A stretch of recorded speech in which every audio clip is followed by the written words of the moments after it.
मसीह प्रभु यीशु के नाम से मैं आप लोगों को मेरी चैनल में स्वागत करता हूं। आज हम जानेंगे प्रभु यीशु ने हमें मांस खाने के लिए आदेश क्यों दिया।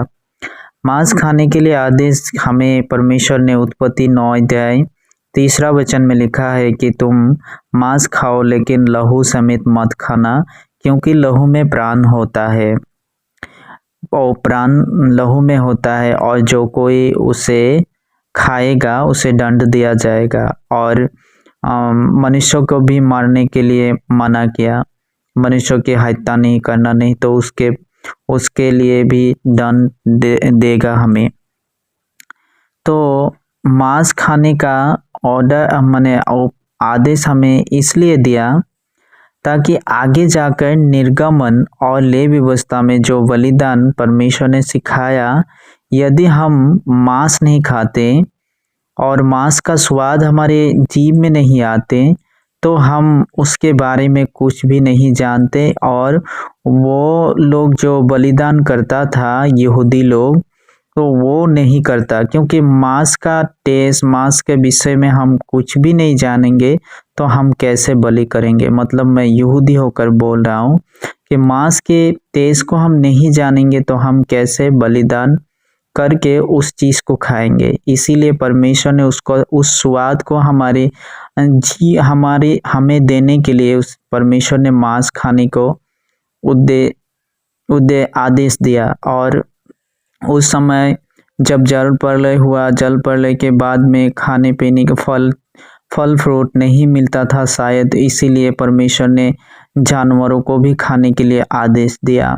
लेकिन मूल बात यह है कि उस मांस को खाने का ऑर्डर इसलिए दिया ताकि आगे जाकर यहूदी को वो बलिदान करना पड़ता।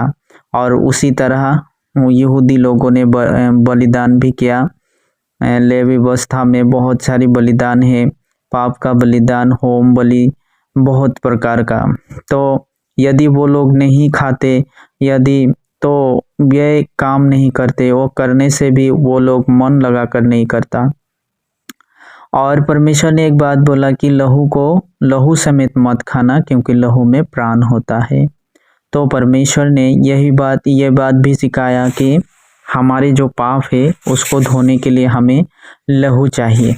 लहू बहाए बिना हमारा पाप नहीं धुल सकता, और उसको भी सिखाया। और बाद में हम नए नियम में देखते हैं कि प्रभु यीशु खुद अपने आप को बलिदान दिया कलवरी क्रूस में, और लहू बहाया, जिस लहू से हमारे प्राण को धोकर हमें आत्मा सहित शुद्ध करता है। और प्रभु यीशु का ही लहू हमें पापों से शुद्ध करता है। जिस तरह लेवी व्यवस्था निर्गमन में बलि विधान करता था, वही बलि प्रभु यीशु ने खुद को स्वयं को देकर हम मनुष्य जाति को पापों से छुड़ा लिया।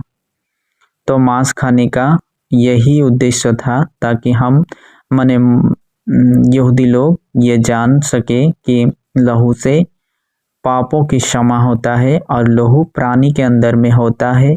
और जब वो काटेगा, बलि करेगा, तब उसका मांस को खाना पड़ेगा। यदि वो लोग मांस का ही टेस्ट नहीं जानता तो कैसे खाता। तो मैं विश्वास करता हूँ कि आप लोग ये बात समझ गया, और कोई पूछने से आप लोग ये बात बता सकता है। तो आशा करता हूँ आप लोग समझ गए। धन्यवाद।